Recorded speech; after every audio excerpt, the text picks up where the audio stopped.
Hi, so you're watching this video because you're thinking to yourself, what's the difference between saving and investing? And if you already know the difference, in this video I'm going to talk to you about what it really means to be investing and what it really means to be saving. And is saving even a good idea? Now, I'm assuming I'm talking to someone who's a little bit young. Now, of course, if you're a little bit older than me, that's fine, but if you're also, I'm not expecting someone in their 70s to watch this video. That's all I'm saying. So anyways, but in this video, I'm going to talk to you, if you're young and you're looking to get your finances better, to build yourself a better life, what you need to be focused on.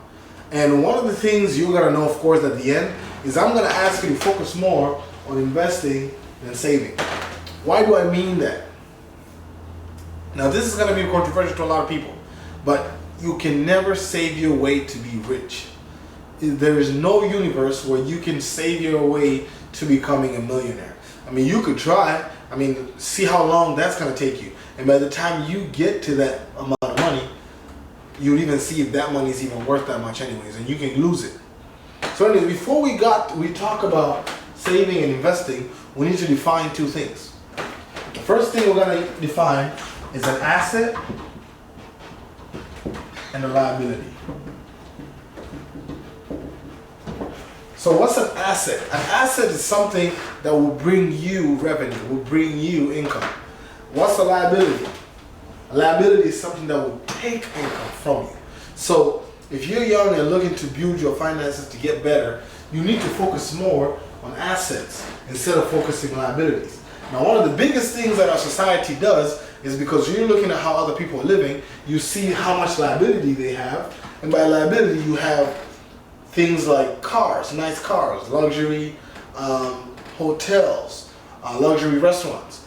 Now these, of course, sometimes they could be assets, but most of the time there are liabilities because you're spending a lot of money into something that's not gonna bring you anything. Now, so if you're looking to focus on getting more assets, you can't focus on getting more assets by also at the same time focusing on saving. If you focus on saving, almost by default, when you're looking to save a lot of money, you're also at the end of the time building yourself up to end up spending your money on liabilities. So think about this for a second. If you're working and every month you're saving, I have one coworker that I worked with for a long time before when I was working in a kitchen. He told me he used to save $1,000 a month. And I think he had like $22,000 saved. And then he went and bought a car, an Audi, for 16 grand. It was a used Audi. But what happened after that? He went from 22,000 that he saved to what? 6,000.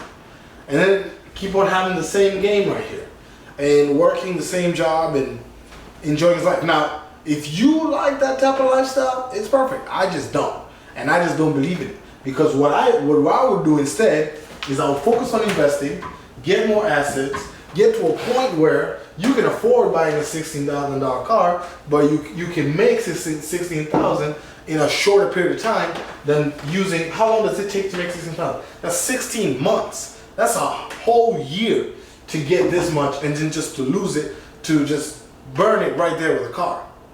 I would rather focus on assets, get to a point where you're making this in a couple of days, or maybe in a week or in a month, and then you can go back and just get this and keep on making money like crazy. Now, sometimes some liabilities could be assets. What does that mean? Like an example, if you get to, and you see this a lot even in movies, where you have people who are going to meetings with potential clients at a 5-star restaurant. Now that meal, let's say it's $300, but then if that meeting goes well, they close maybe $2 million. So that restaurant would actually be an asset because it helped them close that deal. Sometimes it played a role to close that deal.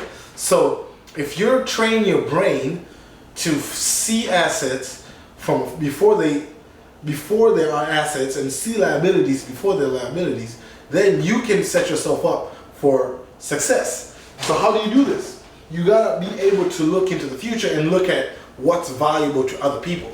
You cannot see assets by just thinking about yourself. You have to think about what other people value. For that person to make a $300 meal to get to $2 million, they had to think about what that person cares about. If a certain type of quality would help close that deal. Now, if someone who is focused on themselves, they would say, you know what, I'm gonna go somewhere and get $50. I like Burger King. So then, maybe that can cost them the $2 million sale. And this is just an example here. But what I'm trying to say is, you gotta be able to focus on what other people value. When you focus on what other people value, then you can generate or create something that could bring you income. I talked about this before in a video, and this is not a new concept. It's called the 4 levels of value.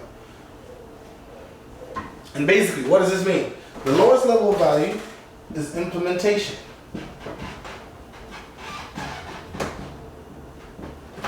And this one is where you're using your muscles over time to make money. Now the thing about this is that you only have a finite amount of muscles. You can have muscles, but when you turn 40, 50, doing this will not last, because they will just replace you for a younger guy and a younger person with more time in their hand who can do the work more than you. So if you're doing a job that involves you using your muscle all the time, and you think one day you're gonna be able to get your finances in a better place, you need to focus on making your money at a higher level of value. If you stay here, I believe in working hard. I worked hard. I like working hard, but I also believe that if you're working hard on something that's not working, all that's gonna happen is just you're gonna be broke and tired. And this is something that it took me a while to get away from, because it's something that I believed with all my heart, and that's why now I'm even trying to help somebody else understand it. The next level of value from implementation is unification. This is where you use your management skills to make money. If you look at all your jobs you're working, someone who is a manager is making more money than someone who is doing the thing. And you can say it's not fair, but it's just how it is. So if you're doing something and you're using your muscles all the time to make money, and you're looking to get more money, then one way could be try to become a manager. Now, becoming a manager doesn't mean that you need to do the job more. You just need to become someone that people can follow. And this is more, it doesn't involve you doing more of the thing. It just involves you changing your mindset to be able to influence people so people can follow you. Because at the end of the day, one of the biggest things you got to learn about leadership is that people have to buy into the leader before they buy into the vision of the company or the organization. Next level of value. Next level of value, and this is where money starts to be made, is communication. Now this is where you see people, musicians, artists, public speakers, authors. This is where they make a lot of money, because what you're using your mouth to make money. Now here's the fun thing, everyone has a mouth, so you can use your mouth to make money. But here's a caveat, you gotta learn how to use it. So if you're in unification or you're in implementation, you can skip this to get here. I did it. So you can skip implementation to get to communication. You can skip unification to get to communication. But what you need to do that, you need to learn your mouth to be able to make money. Because you're basically planting seeds into people's minds to be able to invest their money into something that you communicated to them. And that's not an easy thing to do.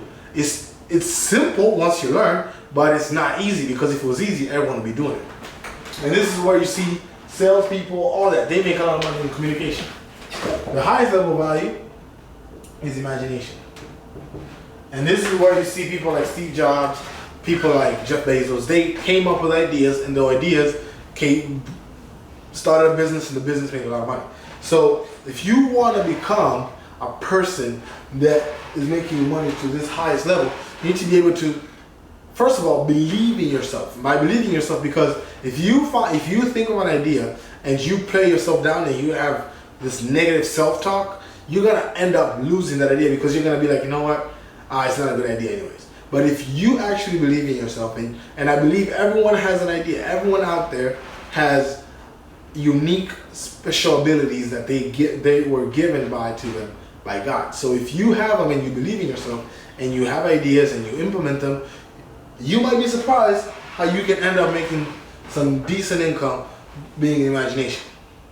So with that being said, back to assets and liabilities. For you to be able to see an asset, sometimes it needs for you to imagine it. I did that with, let's say you saw someone selling a coaching program that's going to help you get better with, I don't know, writing a book, selling books, or communicating, public speaking. If you're not able to imagine that, where you're really good at talking and you can go to a stage and make a lot of money, then you won't see that asset. You will see it as a liability, because you'll be like, why would I spend $50,000 on someone to teach me how to talk for an hour? But then someone else who has a better imagination, they'll think, wow, imagine when I learn how to do that, and then I can go repeat the same speech every time, and I'm making $100,000 every time I speak. That person will hurry up to invest in this asset than someone who is focused on that liability.